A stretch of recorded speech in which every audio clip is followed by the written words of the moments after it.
Well, that's awesome. I think it took some of us a little bit longer to, take a page from your book and just be a little bit more ourselves. I know it took me a little while. I 100% put some fake bullshit on there at first, absolutely thinking I had to be something that I wasn't.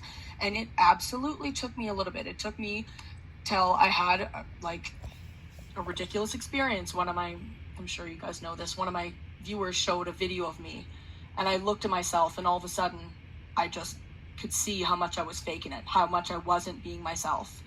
And to Minnie's point, when I was faking it, especially in the beginning, it was extremely hard for me to get back on cam. It was draining so much energy from me. So for those of you out there, I have some amazing questions I'm going to ask these beautiful women. And so I'm going to move on from this point. But if this is you, if this sounds like you, just know that you're not the only one. And all of us have experienced that in some way, right? But I actually want to speak to Leanna Lovings first, and I want to ask your question.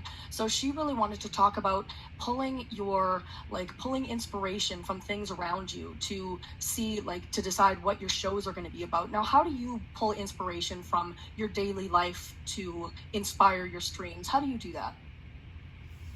Alrighty, so I think that Goddess Lilith had a really great point when she mentioned playing video games on her streams.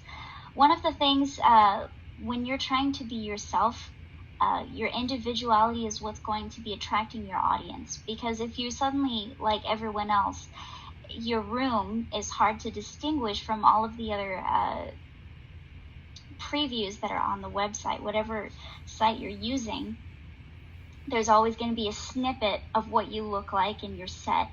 And if you're doing something different, someone's immediately going to notice.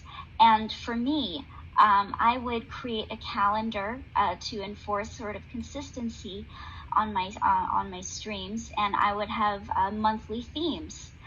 June might be summer month, and I would decorate maybe with stickers on my wall of fish, and then I would have themed days every week, and I would make Friday a very special day where I would dress up in a certain costume.